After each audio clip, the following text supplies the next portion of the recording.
और नृसिंह आश्रम जी ने तुरंत ठाकुर जी को प्रणाम किया, बोले भगवान कृपा करो, आपके प्रति इनका विश्वास दृढ़ हो, इसके लिए इनके घर एक संतान जरूर होनी चाहिए। तुरंत उनके ध्यान में भगवान की मधुर वंशी दिखाई देने लगी, वेणु जी का दर्शन होने लगा। वेणु का दर्शन करते ही नृसिंहाश्रम जी समझ गए, ठाकुर जी कह रहे हैं भगवान का प्रत्येक श्रृंगार, मुकुट, कुंडल, वस्त्र, पीतांबरी, माला सबने अवतार लिया है ठाकुर जी के रूप का आस्वादन करने के लिए। हमारे रामानु संप्रदाय में एक आचार्य चरण हुए, अभी पिछली कथा में उनका चरित्र सुना रहा था मैं। वो भगवान के, उनका नाम था श्री कुलशेखर जी। कहते हैं उनके चरित्र में आता, कुलशेखर जी कौन थे? बोले भगवान की कौस्तुभ मणि के अवतार। भगवान की एक एक वस्तु अवतार धारण करती है, इसलिए जब भी हमारे ठाकुर जी का श्रृंगार अनवसर किया जाता है तो प्रत्येक श्रृंगार को प्रणाम करके रखते हैं। क्यों?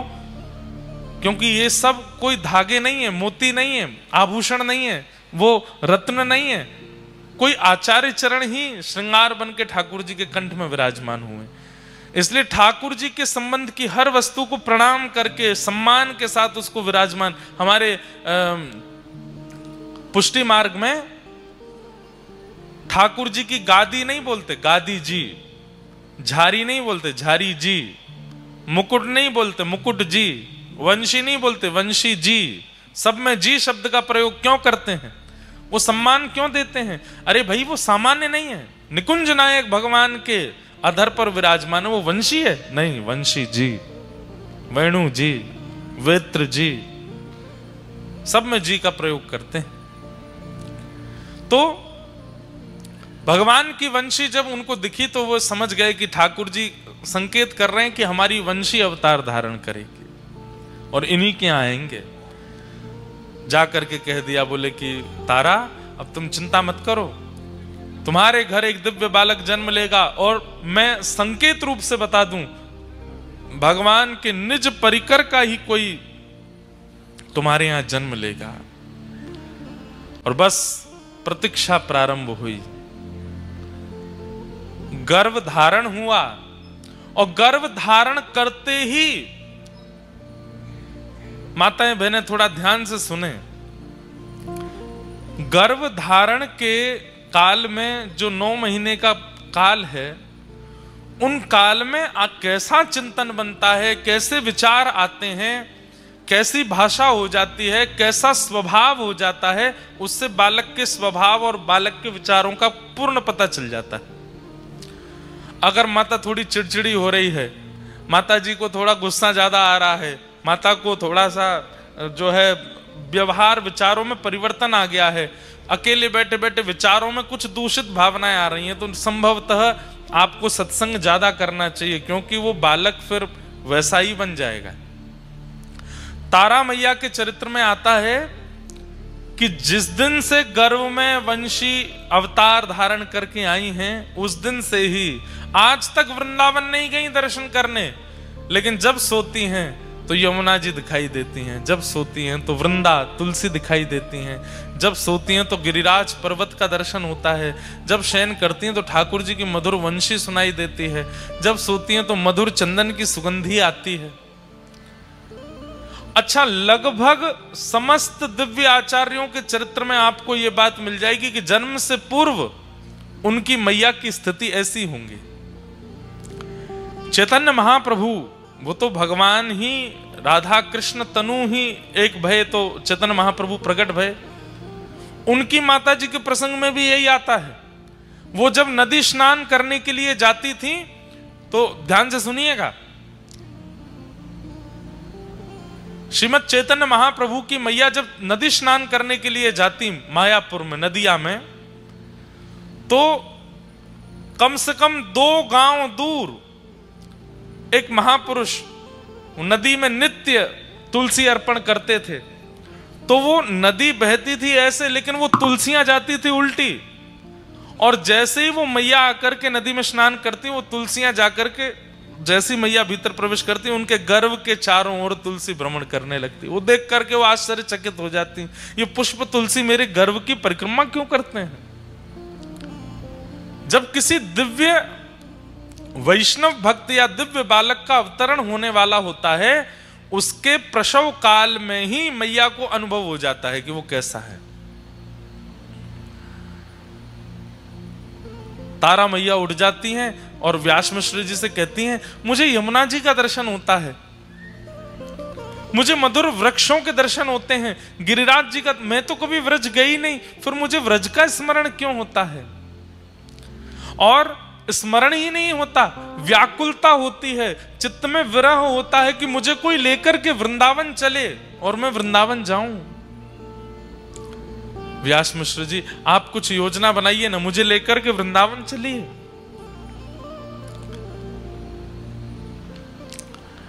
व्यास मिश्र जी बोले, अभी आपके गर्भ में बालक है, ऐसी अवस्था में वृंदावन कैसे? अब तो जिद हो गई, हट हो गया, नहीं वृंदावन जाना है।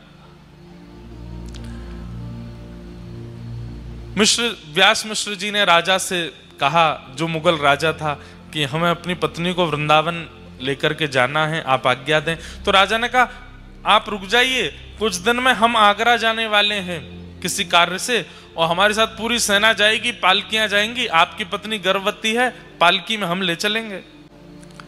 और वो समय आया और व्यास मिश्र जी अपनी पत्नी के साथ वृंदावन गए। जैसे ही वृंदावन गए, वृंदावन का दर्शन करके आनंदित हो गए मैया। संध्या काल का समय हुआ, वृंदावन से निकलने के लिए जैसे ही उद्भत हुए, आगरा के लिए जा रहे थे, व्रज की सीमा पार नहीं कर पाए।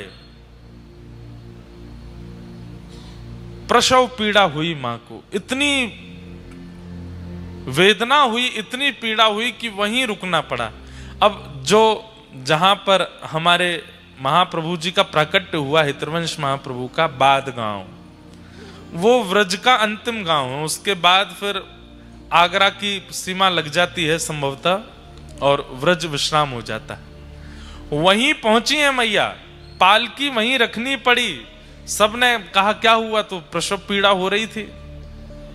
मैया को लेकर के पास के गांव में गए, उसी को बाद गांव कहते हैं। वहां ले जाकर के ग्रामवासियों ने मैया को घेर लिया और राजा से कहा, आप अपने कार्य से आगरा जाइए, अब हम तो आगे की यात्रा नहीं कर पाएंगे, हमें यहीं रुकना पड़ेगा। ठाकुर जी ने कैसी योजना बनाई कि आचार्य चरण का प्रादुर्भाव ब्रज से बाहर ना हो, व्रज में ही हो जाए। और पावन तिथि आई और बाद गांव में श्री ठाकुर जी की वंशी के अवतार हितरवंश महाप्रभु का प्रादुर्भाव हुआ, प्राकट्य हुआ। नाम उनका हरिवंश रखा गया, हरिवंश बालक। अच्छा, नाम भी हरिवंश क्यों रखा गया? हरिवंश इसलिए रखा गया क्योंकि इनका वंश आगे बढ़ नहीं रहा था। व्यास मिश्र जी का वंश आगे बढ़ नहीं रहा था, लेकिन इनके बड़े भैया ने कहा कि हरि तुम्हारा वंश बढ़ाएंगे आगे, तुम्हारा वंश आगे है नहीं। ज्योतिष शास्त्र के अनुसार और तुम्हारे माथे की रेखा से तुम्हारा वंश आगे बढ़ने वाला नहीं है, पर हरि तुम्हारा वंश आगे बढ़ाएंगे, इसलिए इसी संबंध से अपने बालक का नाम रखना। तो उन्होंने नाम ही बालक का रखा हरिवंश, श्री हरिवंश, बालक हरिवंश। हरिवंश बालक का जन्म हुआ, भगवान के वंशी के अवतार। बंधुओं, ठाकुर जी के वंशी के अवतार श्री हितरवंश महाप्रभु और किशोरी जी के वंशी के अवतार श्री वंशी अली जी महाराज, जिनका प्राकट्य दिल्ली में हुआ, उनका चरित्र भी हमने सुनाया है। भगवान की कृपा से आचार्यों के चरित्र कहते ही रहते हैं, इतना सुख मिलता है। ठाकुर जी के वंशी प्रकट हुए हरिवंश महाप्रभु के रूप में। धीरे धीरे आप बड़े होने लगे। आपकी जो चेतनाएं थी, आपकी जो इच्छाएं थी, वो बड़ी सामान्य बालकों से विलग। आप मंदिर के द्वार पर बैठे रहते, पिताजी ठाकुर जी की सेवा करते थे, उन्हीं को ही देखते रहते और मन में इच्छा प्रकट करते कि पिताजी सेवा में अंदर बुलाएंगे, लेकिन छोटे बालक जानकर के पिताजी सेवा में नहीं बुलाते थे। तो ये अब जब चलने फिरने लगे तो बाहर जाते, ग्रामीण बालकों के बीच में खेलते, तो उनमें जो सांवला बालक होता था, जिसका रंग थोड़ा सा सांवला होता, उस बालक को लेते, और एक उस बालक को लेते जिसका रंग बहुत गोरा। गोरे बालक को तो श्री जी बना देते, सांवले बालक को ठाकुर जी बना देते, और दोनों को फिर बना करके फिर उनसे कहते नृत्य करो। और बालक कहते हम क्यों नृत्य करें? तो रोने लगते चरण पकड़ के, बोले आप नृत्य नहीं करोगे, मुझ पर कृपा नहीं करोगे। अब वो बालक बेचारा जो सांवला बालक था उसकी तो कोई बात नहीं, लेकिन जो गोरा बालक अपने घर जाता तो माता जी उसकी कहती क्या छोरी बन के आ जाता है, क्योंकि श्री जी बनाते थे, चुनरी आदि पहना के काजल वाजल लगा देते। सब लोग जाके शिकायत करने लगे, व्यास मिश्र जी अपने बालक को समझाओ, ये हमारे बालकों को लाली बना देता है। माता पिता समझाते, तुम क्यों करते हो ऐसा?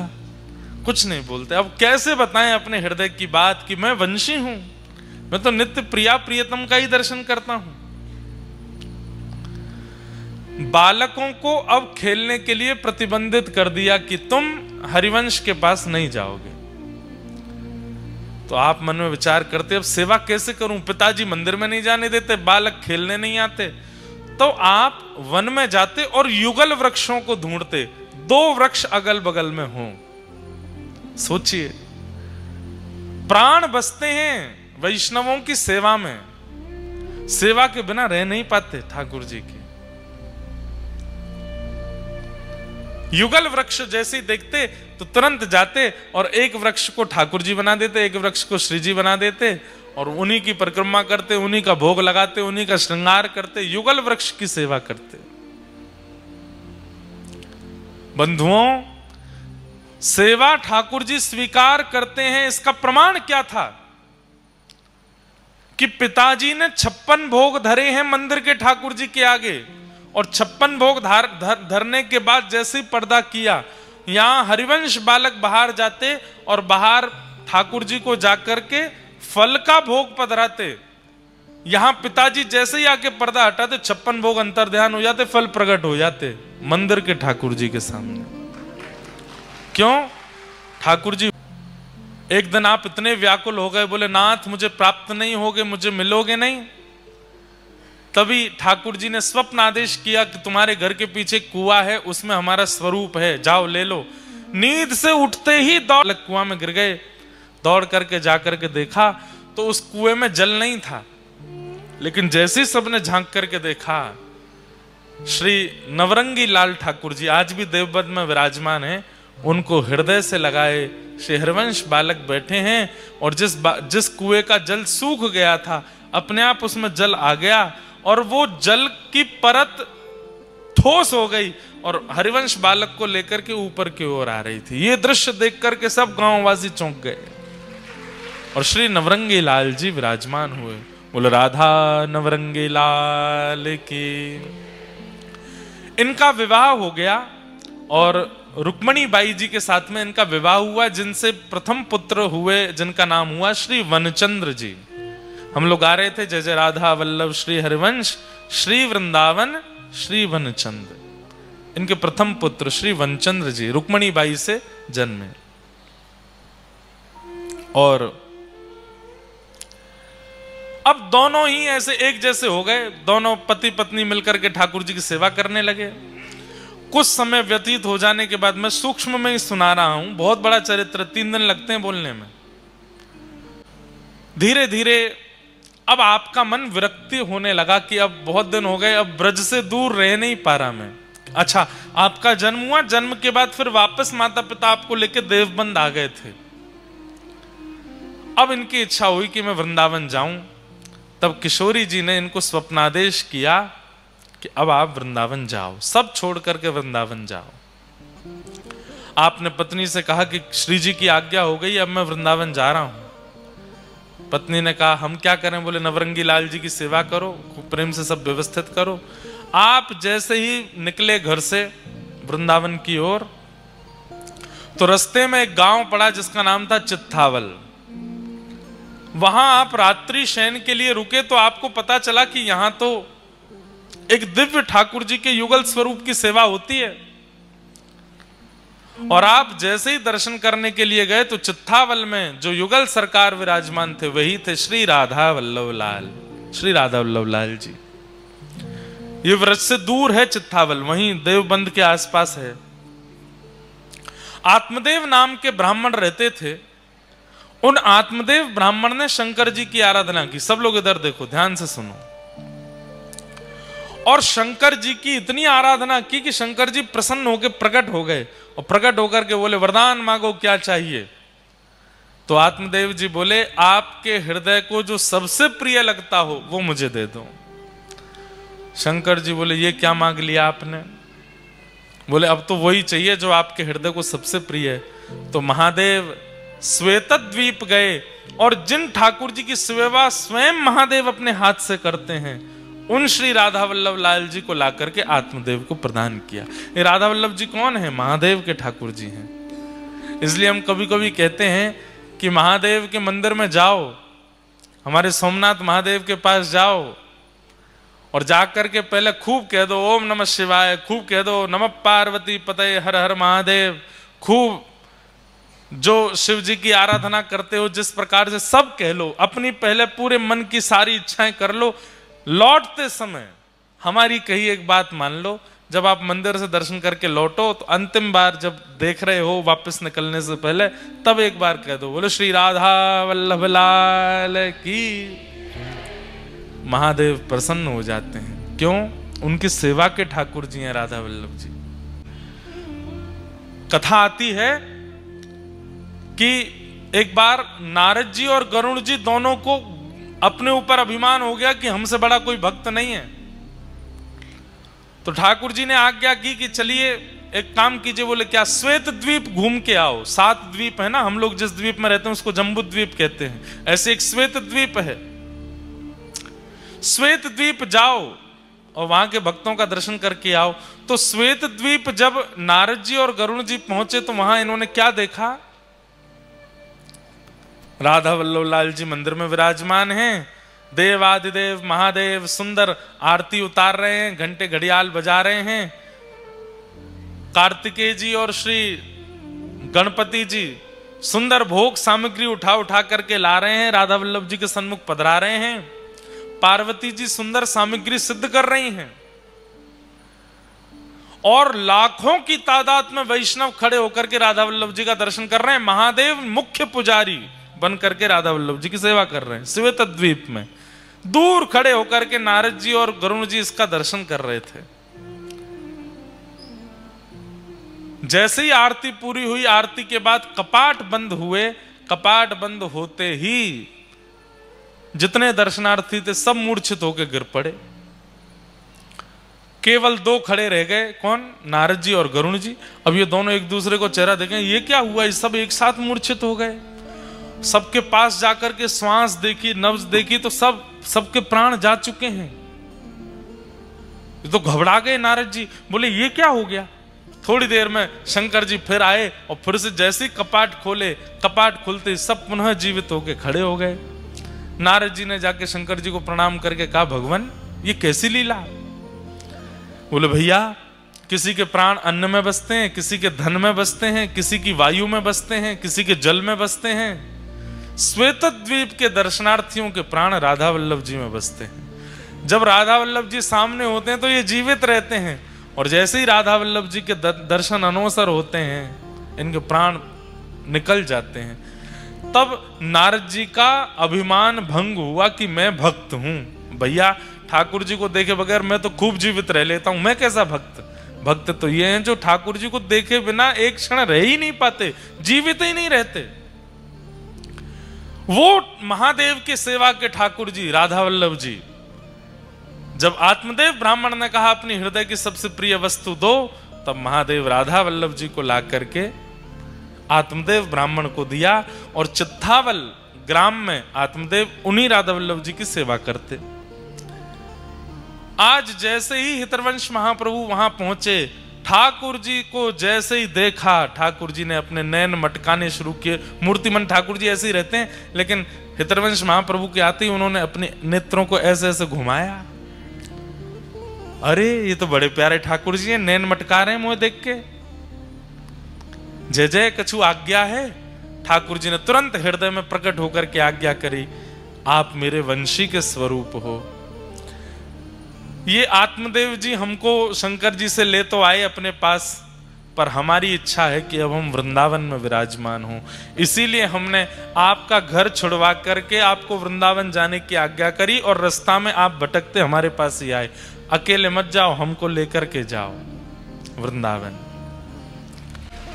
अब सुनिए बात आगे, तो सुनिए ठाकुर जी कैसी लीला करते हैं। तो हितरवंश महाप्रभु बोले चलेंगे आप वृंदावन? बोले हाँ, हम तो तैयार बैठे हैं। बोले ये हमारे सेवक हैं, पास में अभी आएंगे बाहर निकल के, आत्मदेव, इनसे हमको मांग लेना। और सुनो, एक काम और करना है। बोले क्या? इनकी 2 बेटियां, उन दोनों से ब्याह और कर लेना। बोले कि मैं तो विवाहित हूं और अपनी पत्नी आदि सबको छोड़ छाड़ के आया हूं। ठाकुर जी बोले हमारी आज्ञा है, माननी तो पड़ेगी। वृंदावन में तुम हमको विराजमान कर दोगे, ब्रह्मा सेवा कौन विस्तार करेगा? और ये आत्मदेव जी ऐसे नहीं देंगे हमको, इनकी पुत्रियों से विवाह करना पड़ेगा। तो इतना कह ही रहे थे, इतने में ही आत्मदेव जी आ गए। ठाकुर जी पुनः खड़े हो गए ऐसे। आत्मदेव जी आकर के बोले कहिए भगवान, बड़ी कृपा, आप पधारे। अच्छा, ठाकुर जी भी एक साथ 2 रोल कर लेते हैं। यहां हितरवंश महाप्रभु से क्या कह रहे हैं कि आत्मदेव जी आए, उनसे हमको मांग करके ले जाना, इनकी बेटियों से ब्याह कर लेना। और वहां भीतर आत्मदेव के सामने भी प्रकट हो गए और उनसे कह रहे हैं सुनो, अब हमारी व्रज जाने की इच्छा है, बाहर एक सेवक आए हितरवंश महाप्रभु, इनको हमें प्रदान कर दो। आत्मदेव जी बोले मैं आपके बिना कैसे रहूंगा? ठाकुर जी बोले हम प्रकट होकर दर्शन दे रहे हैं ना, ये दर्शन तुम्हारी स्थिति में सदा रहेंगे। आत्मदेव जी बोले एक और प्रार्थना सुन लीजिए। बोले क्या? मैं आप चले जाएंगे तो मेरी जीविका कैसे चलेगी? मंदिर से ही मेरा घर चलता है, मेरी 2 बेटियां हैं, बेटियों का पिता हूं, कैसे निर्वन इनका ब्याह आदि करना है, सब कैसे होगा? ठाकुर जी बोले वही तो व्यवस्था हमने कर दी है, बाहर जो आए हैं उनसे अपनी दोनों बेटियों का ब्याह कर दो, और ब्याह करने के बाद भाई बाहर कहीं ब्याह करोगे तो दहेज मांगेंगे, तुमको देना पड़ेगा, इनको दहेज रूप में हमको दे देना, हमको दहेज में दे दो। कैसे ठाकुर जी की लीला, दोनों जगह आज्ञा कर दी। यहां आत्मदेव जी गए, यहां से हरिवंश महाप्रभु बोले हमको आपसे एक जरूरी बात करनी है। आत्मदेव जी बोले हमको भी बहुत जरूरी बात करनी है। बोले पहले आप बताओ। बोले नहीं पहले आप बताओ। नहीं मुझे तो ठाकुर जी ने आज्ञा करी वो बताना है। हाँ तो मुझे भी तो ठाकुर जी ने आज्ञा करी है, मुझे भी वही बताना है। हरिवंश जी बोले तो पहले मैं ही कह दूं? बोले हाँ कह दो। वो ठाकुर जी ने आज्ञा करी है कि राधा वल्लभ लाल जी को वृंदावन जाना है, आप इनको हमें प्रदान कर दो। आत्मदेव जी बोले ये तो हो गई एक आज्ञा, दूसरी आज्ञा क्या करी? हरिवंश महाप्रभु बोले आपको कैसे पता कि दूसरी आज्ञा भी है? बोले क्योंकि यही डिट्टो आज्ञा हमको भी करी है।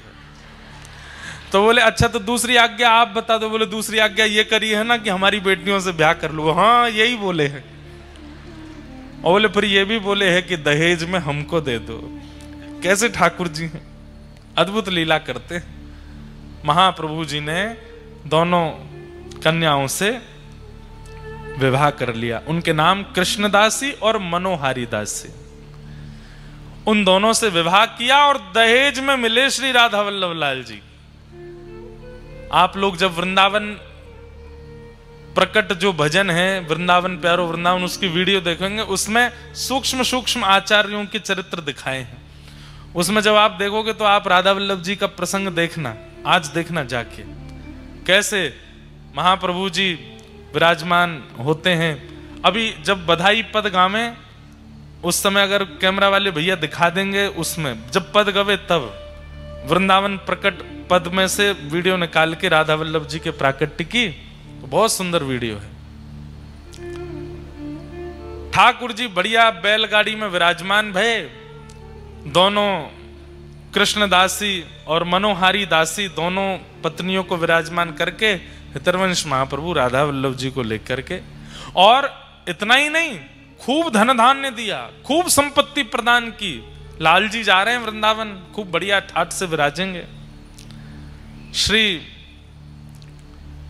हितरवंश महाप्रभु ठाकुर जी को लेकर के पहले वृंदावन पधारे, वृंदावन की सीमा पे ही रुक गए।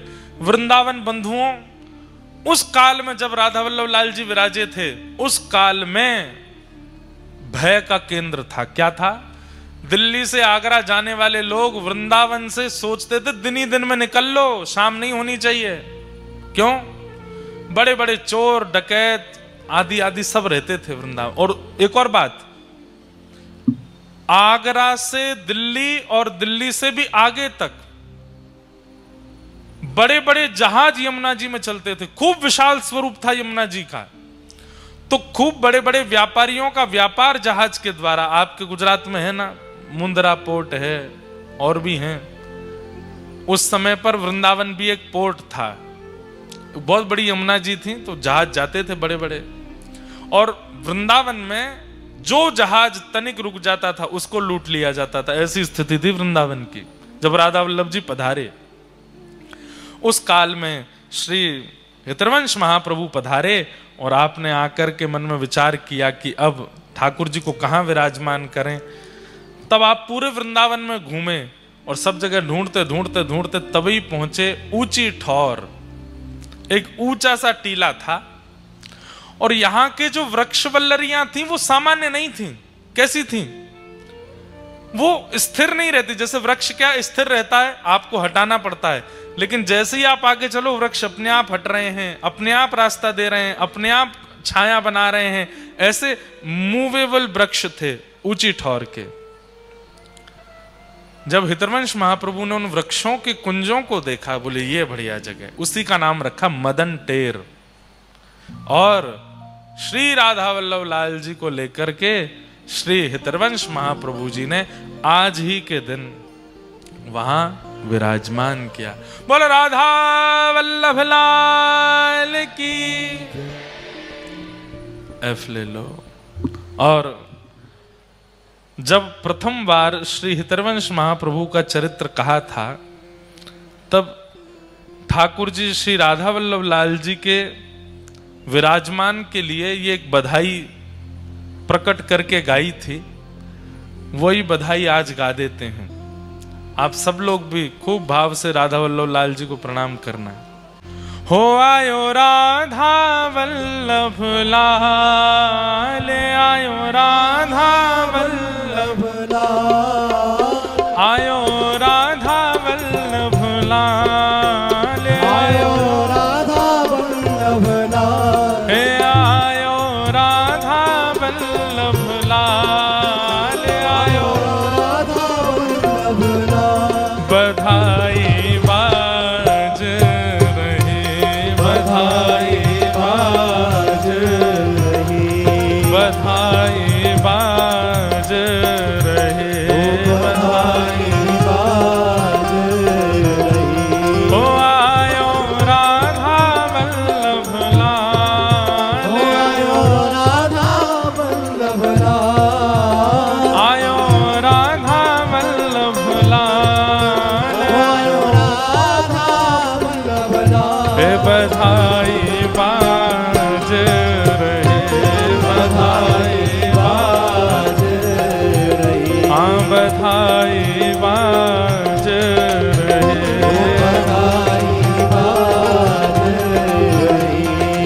ओ श्री जी ने इन वचन सुनायो, श्री जी ने इन वचन सुनायो, श्री जी ने इन वचन सुनायो, श्री जी ने इन वचन सुनायो। हे श्री हरिवंश जी लेकर आयो, श्री हरिवंश जी लेकर आयो, हे श्री हरिवंश जी लेकर आयो, श्री हरिवंश जी लेकर आयो। छवि आनंद रूप रसाल, छवि आनंद रूप रसाल, छवि आनंद रूप रसाल, छवि आनंद रूप रसाल। हे बधाई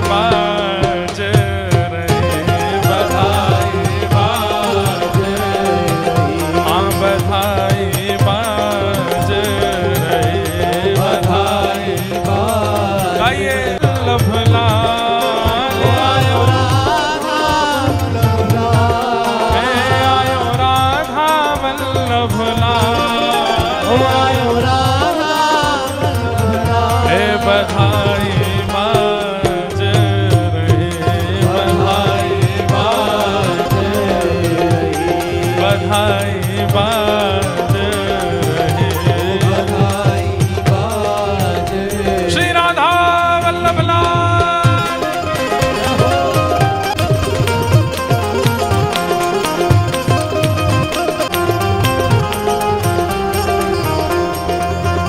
हे श्री हरिवंश जी नाचे गावे, श्री हरिवंश जी नाचे गावे, श्री हरिवंश जी नाचे गावे, श्री हरिवंश जी नाचे गावे।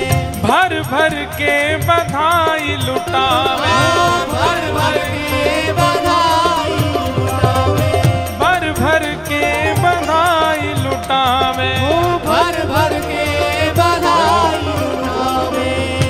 आज मेरे मन में सुबह ही पता चली मुकू, अगर कल भी दिमाग में आगे हो तो कि आज राधा वल्लभ जी को प्राकट्य दिवस है तो हम आज खूब सुंदर बधाई उत्सव करते, पर कोई बात नहीं, कल कथा में ठाकुर जी का प्राकट्य होना ही है तो आज की भी बधाई, कल डबल बधाई मिलेगी आपको। ठाकुर जी के जन्म की भी बधाई, राधा वल्लभ जी के जन्म की भी बधाई। हे भर भर के बधाई लुटावे, भर भर के बधाई लुटावे, हे भर भर के बधाई लुटावे, भर भर के बधाई लुटावे। हो मेरे प्राणन के प्रतिपाल, मेरे प्राणन के प्रतिपाल, मेरे प्राणन के प्रतिपाल, मेरे प्राणन के प्रतिपाल। बधाई बाज रहे, बधाई बाज रहे, ओ बधाई बाज रहे, बधाई बाज रहे। ओ आयो राधा वल्लभ लाल, ओ आयो राधा वल्लभ लाल, हे आयो राधा वल्लभ लाल, ओ आयो राधा वल्लभ लाल। हे बधाई बाज रहे, बधाई बाज रहे, ओ बधाई बाज रहे, बधाई बाज। बधाई हो।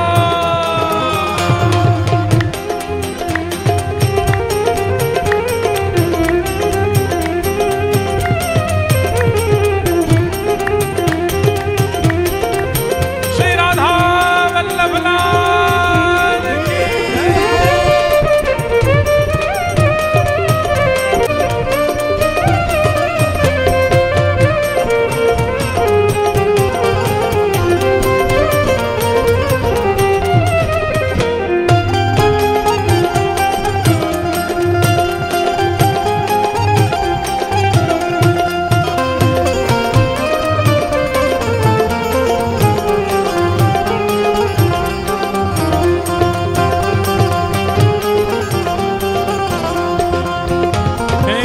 वृंदावन में बाजी बधाई, वृंदावन में बाजी बधाई, वृंदावन में बाजी बधाई, वृंदावन में बाजी बधाई। श्री राधा वल्लभ सी निधि जो पाई, राधा वल्लभ सी निधि जो पाई, श्री राधा वल्लभ सी निधि जो पाई, राधा वल्लभ सी निधि जो पाई। वो सब नाचे दे दे ताल, सब नाचे दे दे ताल, सब नाचे दे दे ताल, सब नाचे दे दे ताल। हे बधाई बाज रहे, बधाई बाज रहे, बधाई बाज रहे।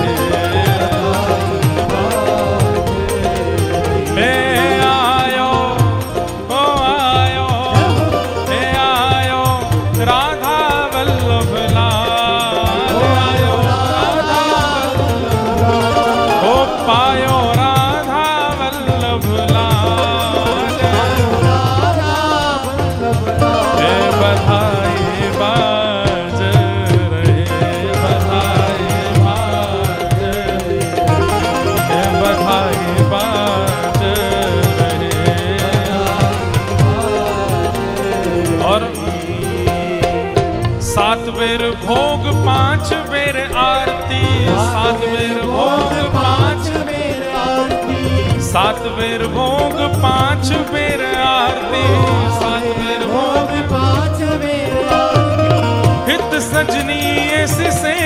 समारती, हित सजनी ऐसी सेवा समारती, हित सजनी ऐसी सेवा समारती, हित सजनी ऐसी सेवा समारती। हो ये तो लाड़ प्यार प्रतिपाल, ये तो लाड़ प्यार प्रतिपाल, हो ये तो लाड़ प्यार प्रतिकाल, लाड़ प्यार प्रतिपाल। हाँ बधाई बाज रहे, बधाई बाज ओ आयो, हे आयो, ओ आयो राधा वल्लभ लाल, राधा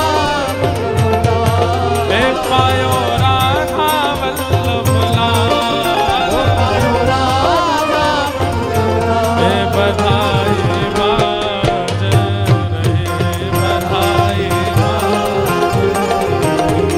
बधाई बाज रहे। और अब लाल जी, राधा वल्लभ लाल जी जब विराजमान हुए वृंदावन में, तो ब्रजवासी सब गए बधाई मांगवे के काजे, और सब ब्रजवासी श्री हितवंश महाप्रभु से क्या बधाई मांग रहे हैं, ध्यान से सुनो। हाँ सब सखी मिल बलिहारी जाऊं, सब सखी मिल बलिहारी जाऊं, सब सखी मिल बलिहारी जाऊं, सब सखी मिले बलिहारी जाऊं, हे चरण कमल की सेवा पाऊं, चरण कमल की सेवा पाऊं, हाँ चरण कमल की सेवा पाऊं। चरण कमल की और सेवा पाऊं। सब ब्रजवासी हितवंश महाप्रभु से कह रहे हैं क्या, ओ हमें रखियो सेवादार, हमें रखियो सेवादार, हमें रखियो सेवादार, हमें रखियो सेवादार। हे बधाई बाज रहे, बधाई बाज, हाँ बधाई बाज रहे, बधाई आओ, ओ आयो, ओ आयो राधा वल्लभ लाल, राधा वल्लभ लाल, ओ आयो राधा वल्लभ लाल, राधा वल्लभ लाल। हे बधाई बाज रहे, बधाई, जय जय राधा वल्लभ श्री हरिवंश, राधा वल्लभ श्री हरिवंश, जय जय राधा वल्लभ श्री हरिवंश, राधा वल्लभ श्री हरिवंश, ओ जय जय राधा वल्लभ लाल, जय जय राधा हे आयो राधा वल्लभ लाल, आयो हे बधाई बाज रहे, बधाई बाज, बधाई बाज रहे, बधाई बाज। जय जय श्री राम, जय जय श्री राम, जय जय श्री राम, श्री राधा वल्लभ लाल की जय।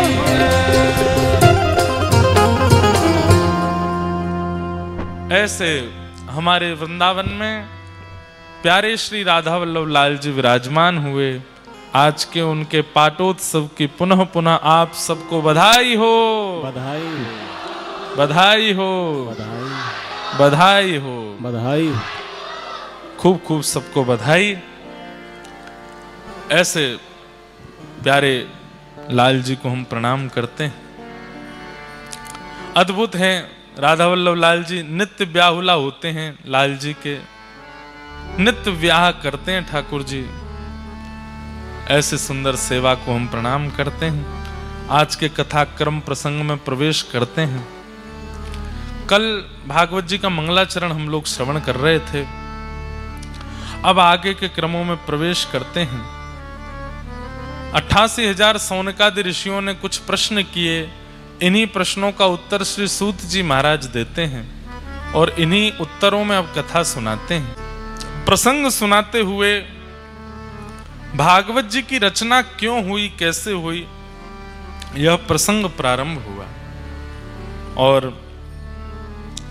श्री सूत जी महाराज श्रवण कराते हुए कहते हैं कि भैया, इदं भागवतं नाम पुराणं ब्रह्म संहितम् उत्तम श्लोक चरितम् चकार भगवान ऋषि।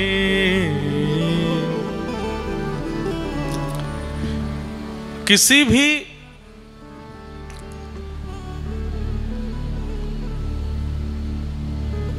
देव दुर्लभ वस्तु का प्रादुर्भाव सामान्यतया नहीं होता, उसकी पृष्ठभूमि अद्भुत रही होती है। वेदव्यास जी महाराज अब तक 18 उपपुराण और 17 महापुराण लिख चुके हैं, वेदों की रचना कर चुके हैं, महाभारत के निर्माण कर चुके हैं, मीमांसाओं का प्रादुर्भाव कर चुके हैं। पर इतना सब कुछ किस लिए लिख रहे हैं? मानवों के कल्याण के लिए। पर इतना सब कुछ लिखने के बाद भी चित्त को शांति नहीं मिली। क्यों नहीं मिली शांति? जब मानव कल्याण में इतना कुछ कर चुके हैं तो थोड़ा तो संतोष चित्त में होना चाहिए कि मैंने कुछ भला किया।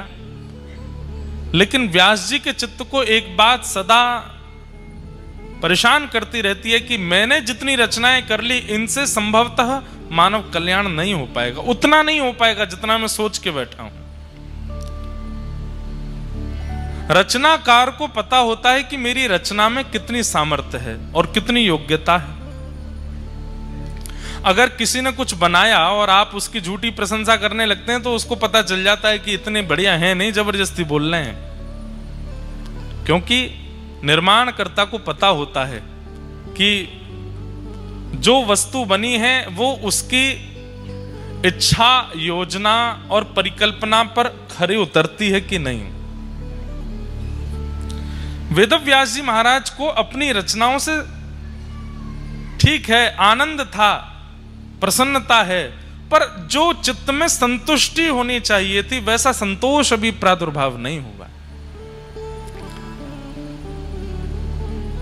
तब वहां श्री नारद जी का आगमन हुआ और नारद जी महाराज ने आकर के व्यास जी से कहा, आपके मुख पर बड़ी चिंता है।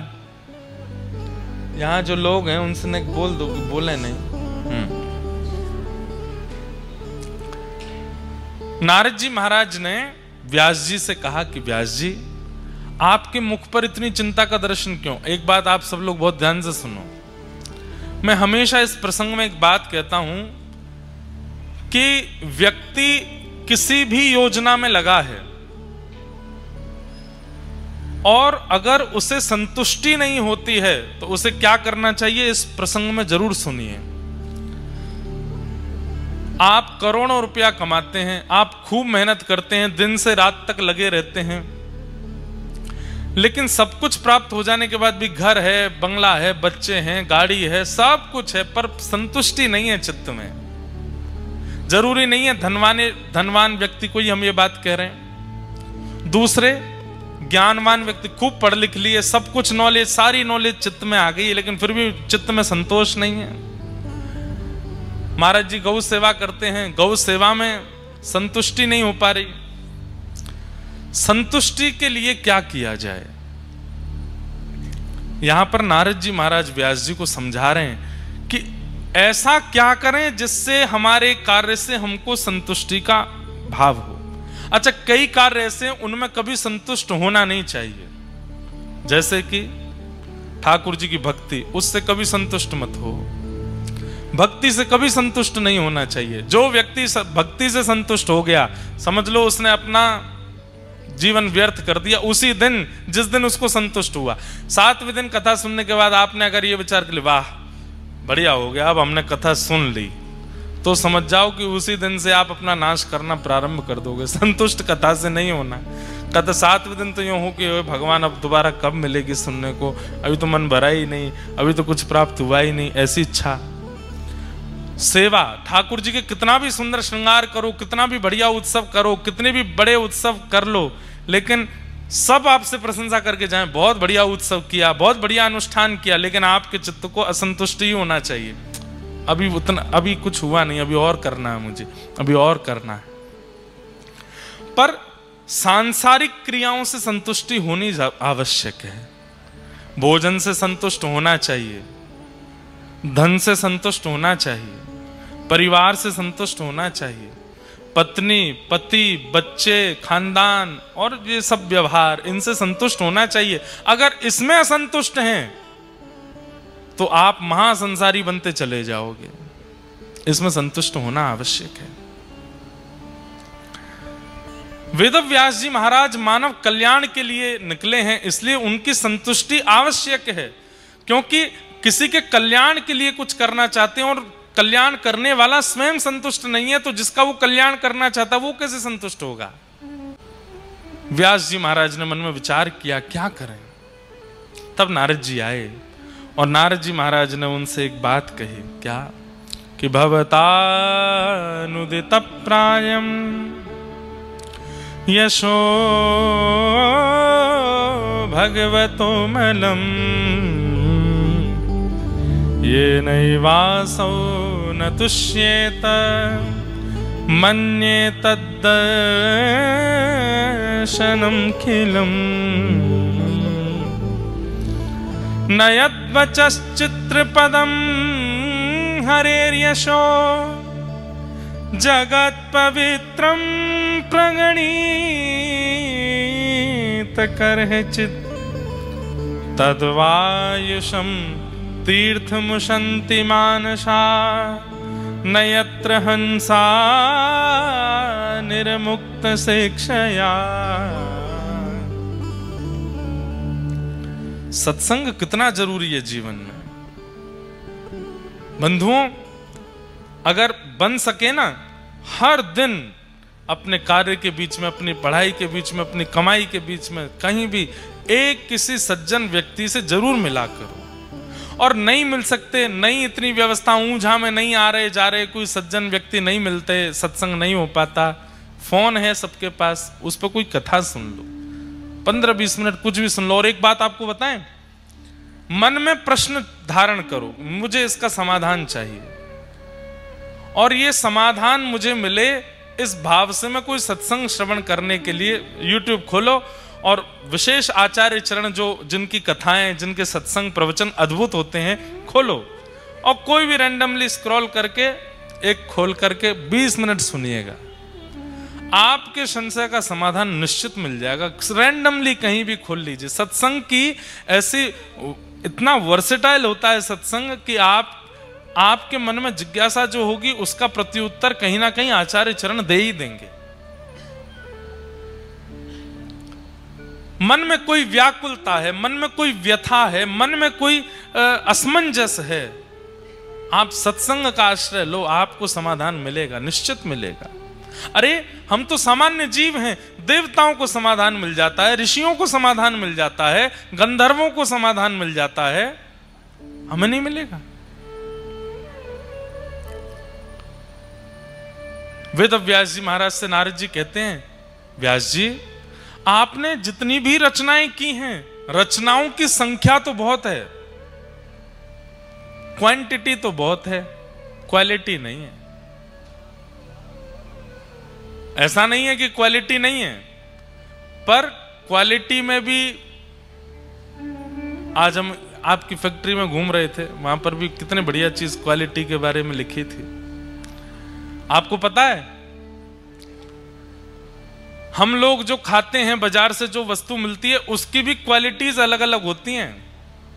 विदेश की क्वालिटी अलग होती है, स्वदेश की क्वालिटी अलग होती है, परदेश की अलग। अब चाय जो होती है, चाय पीते हैं कई लोग, तो चाय के बगान में एक बार गया तो नहीं हूं मैं, एक व्यक्ति से मिला था, वो बता रहे थे महाराज जी आपके इतने नंबर की चाय हम लेके आए। मैंने कि इतने नंबर? वो बोले नंबर होते हैं चायों में, तो प्रथम श्रेणी का जो सबसे बढ़िया वाली होती है वो विदेश जाती है। मैंने कहा अच्छा, और मध्यम वाली? बोले मध्यम वाली जो होती है वो अपने प्रयोग में रहती है, हमारे घर वालों के रिश्तेदारों के प्रयोग में। और मैंने कि सबसे थर्ड नंबर वाली? बोले वो सब जगह दुकानों पे जाती है। मैंने वाह भाई, सब जगह क्वालिटीज होती हैं। बोले आपने जो ग्रंथ लिखे हैं ये भी प्रथम द्वितीय तृतीय 3 श्रेणियां हैं। आपने जो ग्रंथ लिखे हैं, जितना भी रचना आपने की है, वो अभी प्रथम श्रेणी की नहीं की है। बोले मतलब द्वितीय श्रेणी के लोग, सामान्य श्रेणी के लोगों का उद्धार इससे हो जाएगा, पर प्रथम श्रेणी के लोगों का नहीं हो पाएगा। क्यों? कारण क्या है? सावधानी से सुनिएगा। बोले चतुर्विध पुरुषार्थ हैं, धर्म अर्थ और काम मोक्ष। आपने चारों का समन्वय किया है सब जगह। धर्म कैसे हो ये बताया है, अर्थ कैसे हो ये बताया है, कामनाएं पूर्ति कैसे हो ये बताई है, मोक्ष कैसे मिले ये बताया है, परंतु पंचम पुरुषार्थ प्रेम के बारे में आपने कुछ नहीं लिखा, इसलिए आपका मन अशांत है। बहुत ध्यान से सुनो। हम लोग सब 4 कार्यों में ही रहते हैं, धर्म अर्थ काम और मोक्ष। सुबह उठने से रात्रि सोने तक, रात्रि सोने से सुबह उठने तक भी हम लोग केवल 4 क्रियाओं में ही रहते हैं, धर्म अर्थ काम मोक्ष। स्नान करना धर्म है, वस्त्र पहनना धर्म है, तिलक लगाना धर्म है, व्यापार पे जाना धर्म है, सब धर्म। अब ये धर्म करते हैं, इसके बीच में हमारी कामनाएं हो जाती हैं।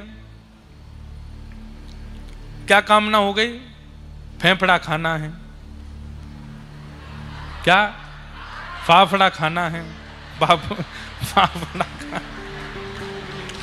फाफड़ा खाना है, और क्या खाते हैं? खांडवी खानी है। एक वो आपके ऊंझा में क्या प्रसिद्ध मिलता है? छैना जी का, नहीं एक मिनट रुको, छैना जी का क्या? गोटा। भाई देखो, हमारे गुजराती भाई बहन आप सब लोग बहुत अच्छे हो। उत्तर भारत में अगर किसी को हंसी नहीं आ रही हो तो गुजराती व्यंजनों के नाम बोलने लग जाओ, वो अपने आप हंस जाएगा। छैना जी का गोटा। अब ऐसा लगता है कि कोई गोटी है उसको तल देते होंगे, गोटा बन जाता होगा। छैना जी का गोटा।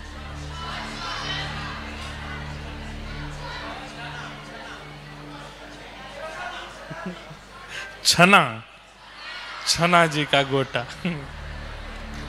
हमने सुना है कि गुजरात के लोग जब नाथ द्वार जाते हैं, माउंट आबू जाते हैं या वापस अहमदाबाद जाते हैं तो ऊंझा वही खाने रुकते हैं, क्या? गोटा। वाह भाई, छना जी का गोटा। तो बढ़िया है, हमें भी थोड़ा स्वाद तो कराना कैसा है। तो सुनिए, जहां बात चल रही है वहां आ जाओ। अभी तक तो पता था फाफड़ा, ढोकला, खांडवी, खमन होता है, और है वो, अरे सब पता है। अब तो गोटा आ गया नया, बढ़िया है। थेपला, वाह। मन हो रहा है कि कथा विश्राम करके प्रसाद ही पालें, बढ़िया आज। तो धर्म हम सब करते हैं, अपने कार्यों के लिए जाते हैं। कोई बिजनेस करता है, कोई जॉब करता है, कोई मंदिर में बैठते हैं, पुजारी जी बनते हैं, कोई हस्तरेखा देखता है, एस्ट्रोलॉजर हैं, कोई प्लेन उड़ाता है, कोई रेल चलाता है, कोई गाड़ी चलाता है, सब धर्म कर रहे हैं। हमारा जीवन का प्रथम मूल्य आप देखेंगे, इन चारों से बाहर जाते ही नहीं हम। सबसे पहला धर्म, इसके बीच में अर्थ। धर्म से हमें पैसा कमाना है, फ्री फोकट में तो कोई कुछ नहीं करता, अपना घर चलाना है, घर बनाना, गाड़ी खरीदना, सब धर्म अर्थ। धर्म करते हैं अर्थ की प्राप्ति के लिए। इसी बीच में आ जाता है काम, कामना हो जाती है। क्या कामना हो जाती है? ये खाना है, ये पीना है, ये पहनना है, ये ऐसे करना है, मतलब ये कामनाओं की पूर्ति करने लगते हैं। धर्म अर्थ काम, और इन तीनों को करते करते पूरा जीवन निकाल देते हैं। धर्म अर्थ काम, धर्म अर्थ काम, धर्म अर्थ काम, और जैसे ही दांत गिर जाते हैं, आंखों पे जाला पड़ जाता है, नाक से नाला बहने लगता है, लाठी से चलने लग जाते हैं, फिर एक ही कामना रह जाती है, अब मोक्ष मिल जाए। धर्म अर्थ काम और मोक्ष, इन चारों के अलावा पांचवा हमारे पास कोई काम नहीं है। हम इन चारों में ही घूमते रहते हैं, लेकिन संतुष्टि नहीं होती। कितना भी धर्म कर लें, मतलब कितनी भी मेहनत कर लें कर्म करके, संतुष्टि नहीं होती। बड़ी बड़ी फैक्ट्री बना ली, बड़े बड़े व्यापार कर लिए, खूब टर्नओवर कर लिया, साल में नंबर 1 पे नाम आ गया, लेकिन फिर भी संतुष्टि नहीं होती चित्त को। भारत के 10 सबसे धनवान व्यक्तियों से कभी मिल लीजिए, क्या वो संतुष्ट हैं? ना, संतुष्ट नहीं। इतना पैसा आता है फिर भी संतुष्ट नहीं है। इतना धन कमाने वाले, धर्म करने वाले संतुष्ट नहीं। कामनाओं की पूर्ति करने वाले लोग, ऐसे ऐसे लोग रहते हैं हमारे भारत में और हमारे देश में, जो सुबह का नाश्ता अगर मन कर गया कि बेंगलोर की इडली खानी है, तो फ्लाइट पकड़ के बेंगलोर जाते हैं, वहां इडली खा लेते हैं। दोपहर में मन हो गया बड़ा पाव बंबई का खाना है, तो बंबई की फ्लाइट पकड़ के बंबई में बड़ा पाव खाते हैं। रात्रि में मन हो गया दुबई में जाके भोजन करना है, तो दुबई पहुंच के भोजन करते हैं, रात्रि का सो जाते हैं। ऐसे ऐसे शौकीन लोग भी हैं, पर उनसे जाके पूछिए संतुष्ट है? संतोष है चित्त को? संतुष्ट नहीं।